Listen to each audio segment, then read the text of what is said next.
willkommen zu Kontext TV. Welcome to Kontext TV.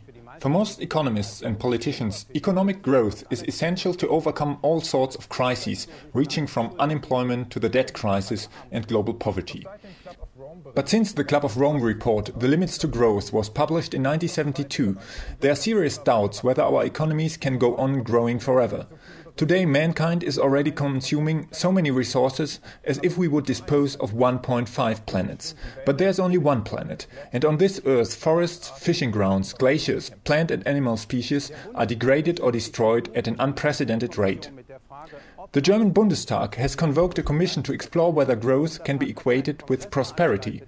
And the network Attac has organized a large conference to examine if and how an economy beyond growth is feasible. Here's an excerpt from the keynote by Vandana Shiva. We have two options before us. Either to recognize that there are limits of the earth, that we are part of the earth and build earth community and earth democracy, or allow the total devastation of this planet, and with the devastation of the planet, an extinction of the human species with very fast growth. The only thing the growth model is leading us to is our own extinction. No other species has been stupid enough to do that. Surely the human species should rise with higher intelligence and higher emotions, love and values, and I know we can do it. This dinosaur of a false model must collapse. Let's show the way before it causes too much destruction. Thank you.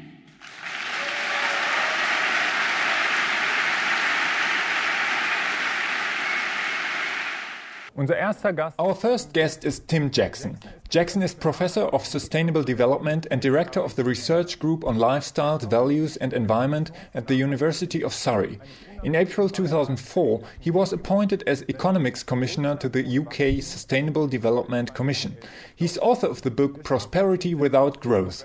We talked to Tim Jackson at the conference Beyond Growth in Berlin. Welcome to Kontext TV. Thank you very much. Vielen Dank.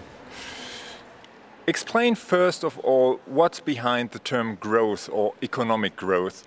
Also about the significance of the gross domestic product, which is supposed to measure growth. What is measured exactly in the GDP and what is not? What is growing when we say the economy is growing? Well, the GDP is a measure of the economic output of the economy, the production of goods and services. And since those goods and services are all consumed by people, people buy them and use them, the GDP also measures how much we consume in the economy. So it's a measure of the economic value of what we produce and consume in the economy. And so when we talk about growth, economic growth, what we're talking about is continual increase in that level of income, a continual increase in the production of goods and services, a continual increase in how much we consume, and that's the subject matter really for what is now a quite intense debate about the sustainability of that model of continually increasing GDP. And what isn't measured in the GDP?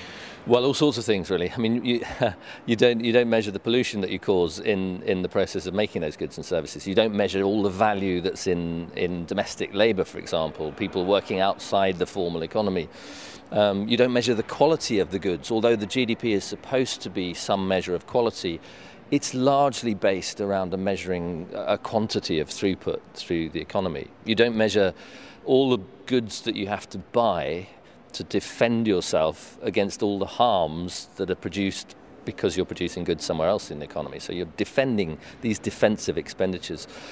They're counted as positive all the time, but we don't tend to separate that out from the GDP. So everything's good as long as it's contributing to the GDP. And so if we have a car crash, that's good for GDP because it means more hospitals, more car repairers, a new car has to be bought.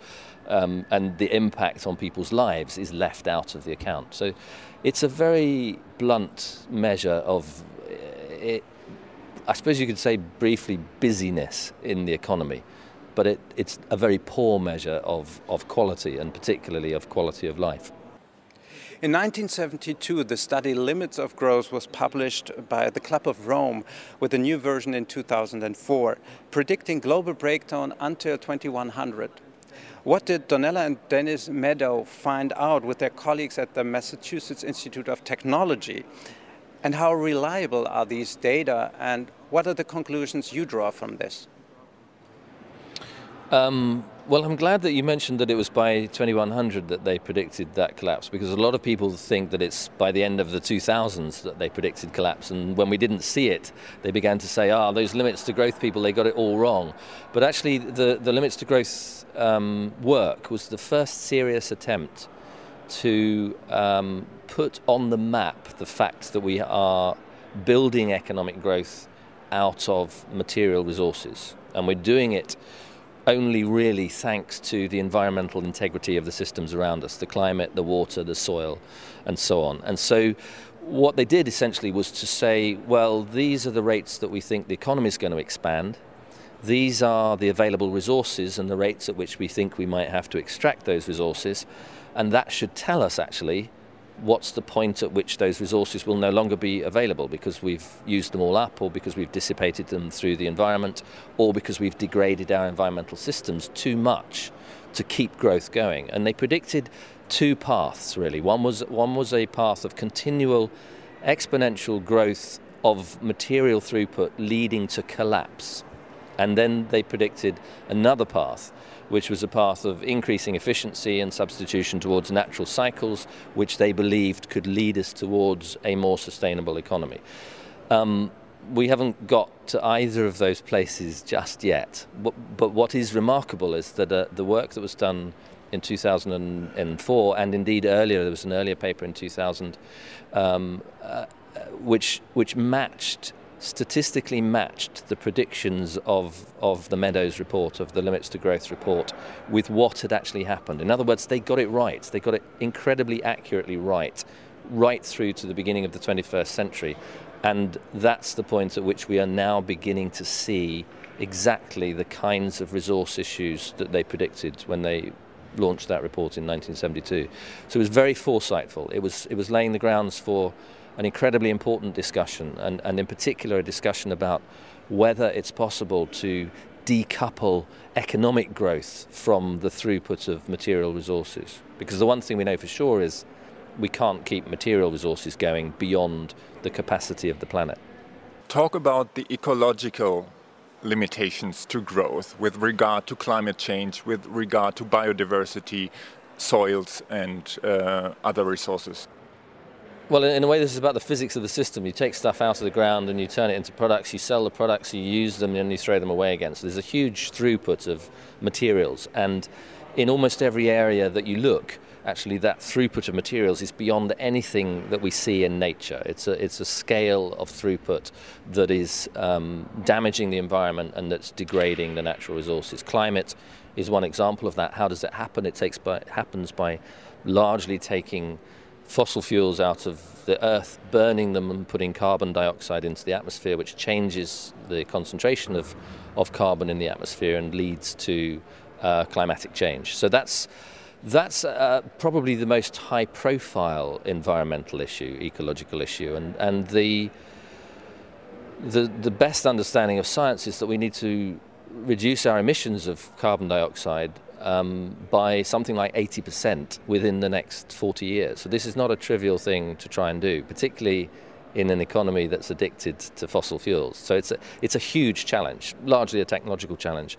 And perhaps the most difficult point of all is that, if there's an easy problem, it's probably climate change. The question of biodiversity is considerably harder, and in fact the scientific consensus is that the biodiversity challenge, the biodiversity impacts are more severe potentially than the climate change impacts, and we are further away from a sustainable level of species loss in society than we have ever been, and further away from a sustainable level of species loss than we are from a sustainable climate. So this is what is this about? It's about the impact of human development on the habitats of the other species that we share the planet with. And although we may not value them very highly, we may not think that much of them, actually the integrity of our ecosystems depends on that species diversity. So by continually destroying it, we risk actually the entire integrity of our food production system, for example, and indeed the link between biodiversity and climate is very strong. All of these links, all of these issues tend to be quite strongly linked. These are ecological challenges beyond anything that human society has faced in the past. Many politicians and also many economists believe that technical innovations will fix the problem. You talked about decoupling, so there are plans we can go with energy supply beyond any limits of growth by technological innovation. What's your view on that? Well, what is decoupling? It's really the idea that we decouple the economic activity, the growth in the measured economic value of the GDP from its material impacts. And so we could do that in a number of ways. We could do it by being more efficient, for example, in the production of our goods and services. We could do it by shifting the production of our economies from goods, which are materially based, towards services, which are less materially based. And so the hope of decoupling is that by having economies which are materially lighter and lighter, we can keep economic growth going, but we can reduce our environmental impacts, reduce our material extraction, and so remain sustainable. We can make economic growth sustainable. So you asked me what my reaction to that is. I absolutely accept that we need to decouple economic activity from material impact. But will decoupling make growth sustainable? My answer is no. It's a form of wishful thinking. It's a sort of technological optimism, a belief in our own cleverness as human beings, that no matter what challenges we're faced with, we can solve this problem through technology. We can find a technological fix. And the reality is we've consistently failed to do that in the past. And what we're asking of technology now is heroic. It's a form of magical thinking to think that we can solve these issues through technology. And perhaps even worse than that, my position on this is that actually this economic system, this kind of society, is totally incapable of decoupling at anything like the rates that we need to remain sustainable. Why? Why is it?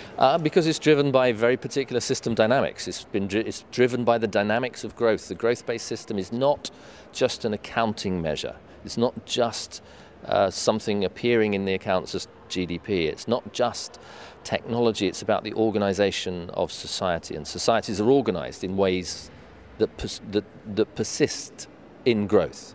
And so we have set up incentive structures for firms, for example, that they need to grow to survive. We've set up incentive structures within banks that they charge profits, that rely on growth to pay back the interest on the loans. We've set up incentive structures for consumers to persuade consumers that actually a decent life is one which is full of material goods which have to be replaced day after day, year after year. And so these incentive structures, which we've put in place partly because of the importance of economic growth to the political mind, are driving in the wrong direction. They're just driving the system completely towards the expansion not just of the GDP but of material goods and of material services. And we use these goods for all sorts of ways. We've become heavily dependent on them, not just for food and clothing, but also for our social life, for our participation in society, for our psychological well-being, our sense of meaning and purpose in life, all tied up with this very, very material concept of growth. So this is not a society in which decoupling comes naturally.